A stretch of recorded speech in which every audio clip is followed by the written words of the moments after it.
मैं ऊपर वाले का शुक्रिया अदा करता हूँ, भगवान का शुक्रिया अदा करता हूँ, जिनकी हमेशा हम लोगों के ऊपर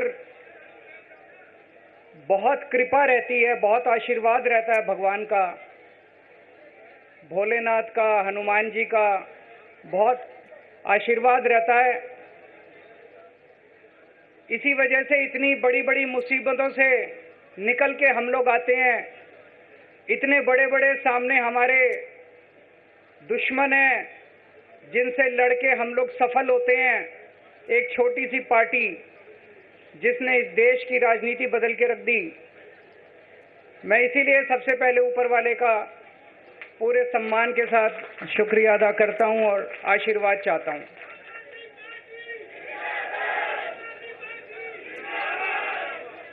मैं उन लाखों लाखों लोगों का शुक्रिया अदा करता हूं जिन्होंने हम लोगों के लिए, जब हम लोग जेल में थे, मैं, मनीष सिसोदिया जी, संजय सिंह जी, विजय नायर जी, अभी सतिंदर जैन जी हैं, अमानतुल्लाह खान हैं, उनको वो भी जल्दी आएंगे मैं उम्मीद करता हूं। जिन जिन लोगों ने हमारे लिए दुआएं की, मन्नतें मांगी, मंदिर मस्जिद गिरजे गुरुद्वारे गए, उन सब लोगों का मैं तहे दिल से शुक्रिया अदा करता हूं।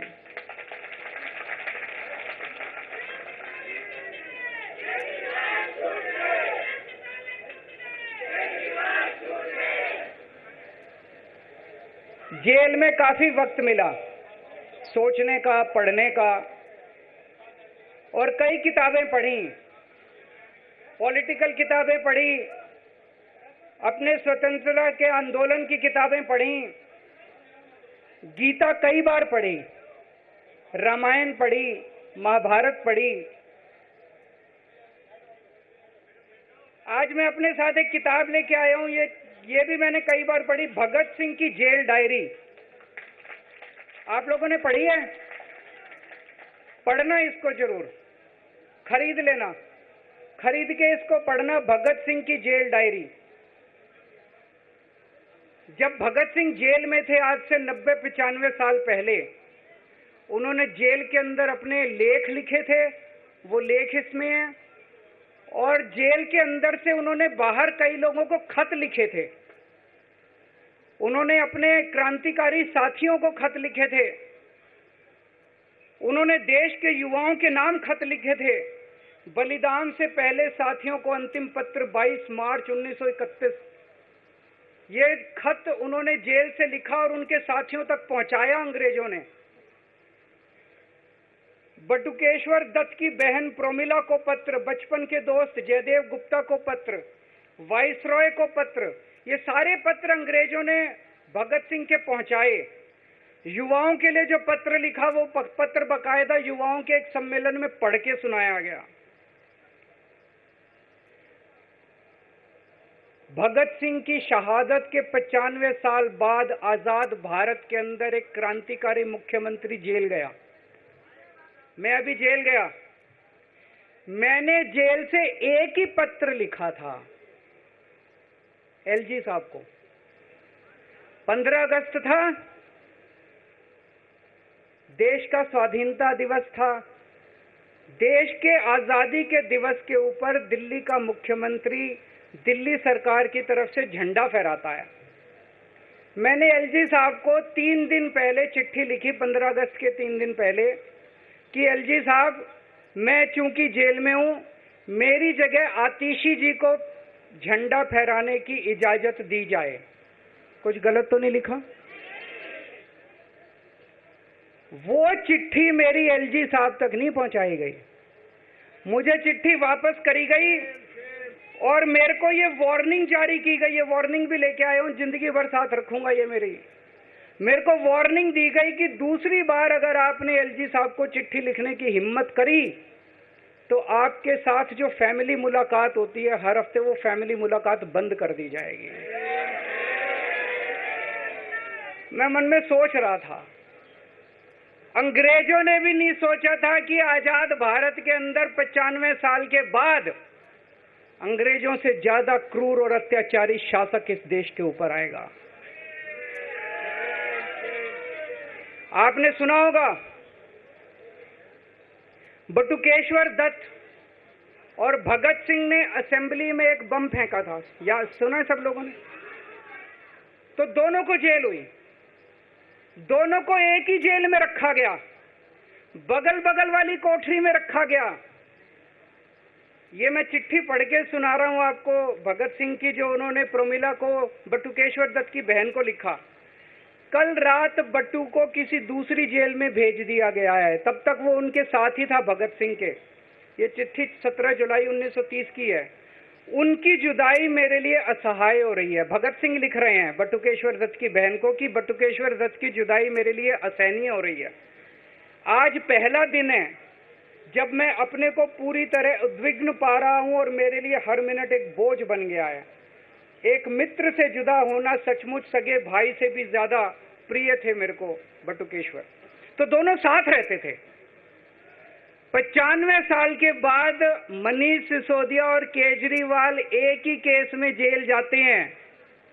मनीष सिसोदिया को अलग जेल में रखते हैं, मेरे को अलग जेल में रखते हैं, साथ मिलने की इजाजत नहीं दी जाती।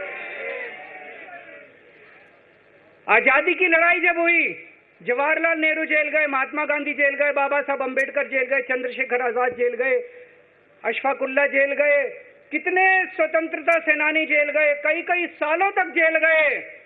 जब वो जेल जाते थे, उनसे मुलाकात के लिए उनके साथी उनसे मिलने जाया करते थे, उनके घर के लोग जाते थे, उनके रिश्तेदार उनसे मिलने जाते थे, और जब वो मिलने के लिए जाते थे वो उनसे पॉलिटिकल बातें करते थे। वो उनसे बातें करते थे कि कैसे अंग्रेजों को उखाड़ के फेंकना है, जब मिलने के लिए जेल में जाते थे। जब मैं जेल में था, एक दिन संदीप पाठक मेरे से मिलने के लिए आया। मैं भी पॉलिटिकल आदमी हूं, वो भी पॉलिटिकल, हमारी पार्टी का संगठन मंत्री है। आके उसने मेरे से पॉलिटिकल बातें करी, और क्या करता, रोमांटिक बातें थोड़ी करता।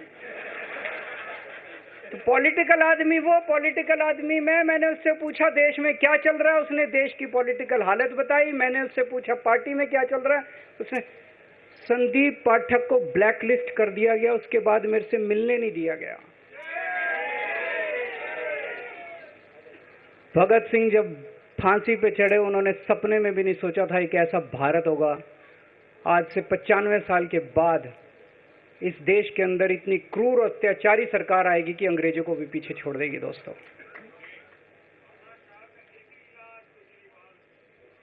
मुझे जेल क्यों भेजा इन लोगों ने?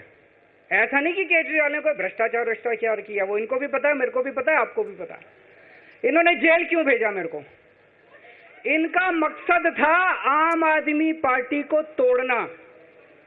इनका मकसद था केजरीवाल के हौसले को तोड़ना, केजरीवाल की हिम्मत को तोड़ना। इन्होंने फॉर्मूला बना रखा है। आप देख रहे हो किस तरह से एमएलए तोड़ दो, एमएलए खरीद लो, ईडी भेज के डरा दो, सीबीआई भेज के डरा दो, फर्जी केस कर दो, जेल में डाल दो, पार्टी तोड़ दो। महाराष्ट्र में कैसे उन्होंने 2-2 राष्ट्रीय पार्टियां तोड़ दी। पार्टी तोड़ दो, सरकारें गिरा दो और अपनी सरकार बना लो। इनको यह लग रहा था केजरीवाल को जेल भेज देंगे तो दिल्ली में इनकी पार्टी टूट जाएगी, दिल्ली में बीजेपी की सरकार बना लेंगे। इनको लग रहा था पंजाब की सरकार तोड़ के पंजाब में हम अपनी सरकार बना लेंगे, इनके एमएलए तोड़ लेंगे। लेकिन हमारी पार्टी नहीं टूटी, हमारे एमएलए नहीं टूटे, हमारे एमएलए तो छोड़ो, कार्यकर्ता भी नहीं टूटे। इनकी बड़ी बड़ी साजिशों के खिलाफ, बड़े बड़े षड्यंत्रों के खिलाफ केवल आम आदमी पार्टी में ताकत है, जो आज इनका सामना कर रही है। इनको लगा केजरीवाल के हौसले तोड़ देंगे। आज मैं आपके सामने खड़ा हूं और मैं पूरे विश्वास के साथ कह रहा हूं कि जेल के इन 150-200 दिन जो मैं जेल में रहा, इन दिनों ने मेरे हौसले को और 100 गुना बढ़ा दिया है, कम करने की बजाय। ये लोग पूछते हैं कि केजरीवाल जब जेल में था इसने इस्तीफा क्यों दिया, क्यों नहीं दिया? जेल में से सीएम के पद से इस्तीफा क्यों नहीं दिया? मैंने इस्तीफा इसलिए नहीं दिया क्योंकि मैं देश के जनतंत्र को बचाना चाहता था। इन्हें जो इतने फॉर्मूले बना रखे हैं, एमएलए तोड़ दो, पार्टियां तोड़ दो, एमएलए खरीद लो, डरा दो। अब एक फॉर्मूला और इन्होंने नया बनाया है। जहां जहां ये चुनाव हारे, वहां के मुख्यमंत्री पे फर्जी केस करके उसको गिरफ्तार कर लो और उसकी सरकार गिरा दो। अगर मैं इस्तीफा दे देता, अगर मैं हेमंत सोरेन साहब ने इस्तीफा दिया, मैं भी इस्तीफा दे देता, इन्होंने सीतारमैया पे भी अभी केस किया है, इस सीतारमैया साहब के ऊपर इन्होंने पिनाराई विजयन के ऊपर भी केस कर रखे हैं, ममता दीदी के ऊपर केस कर रखे हैं। ये एक ऑपोजिशन के मुख्यमंत्री को नहीं छोड़ते, एक एक को पकड़ के फर्जी केस कर करके उनको जेल में डाल देते और एक एक की सरकार गिरा देते। मैं जेल में गया, अभी 10 दिन पहले सुप्रीम कोर्ट की एक बेंच ने पूछा सरकार से कि जेल के अंदर से सरकार क्यों नहीं चल सकती। बड़ा आप लोगों ने अखबार में, सुप्रीम कोर्ट ने पूछा है केंद्र सरकार से कि जेल के अंदर से सरकार क्यों नहीं चल सकती, तो जेल के अंदर से सरकार साबित कर दिया हमने। अब मैं देश के सारे नॉन बीजेपी मुख्यमंत्रियों से हाथ जोड़ के विनती करना चाहता हूं, अब अगर प्रधानमंत्री जी हिम्मत करें आप पे फर्जी केस करके आपको जेल में डालें, इस्तीफा मत देना, किसी हालत में इस्तीफा मत देना। जेल से सरकार चलाना हम सबको मिलकर, ऐसा नहीं कि हम पद के लालची हैं, ऐसा नहीं कि मुख्यमंत्री पद हमारे लिए महत्वपूर्ण है, इसलिए क्योंकि हमारे लिए हमारा संविधान जरूरी है, हमारा देश जरूरी है, जनतंत्र जरूरी है, जनतंत्र को बचाना जरूरी है। इतने भारी बहुमत से जीती हुई सरकार, एक बार 70 में से 67 सीट आई, एक बार 70 में से 62 सीट आई, और आप पकड़ के जेल में डाल दोगे और कहोगे इस्तीफा दे। मैं सारे मुख्यमंत्रियों से आज हाथ जोड़ के विनती करना चाहता हूं, इनका ये नया फॉर्मूला भी आम आदमी पार्टी ने फेल कर दिया है, जो इन्होंने नया फॉर्मूला बनाया।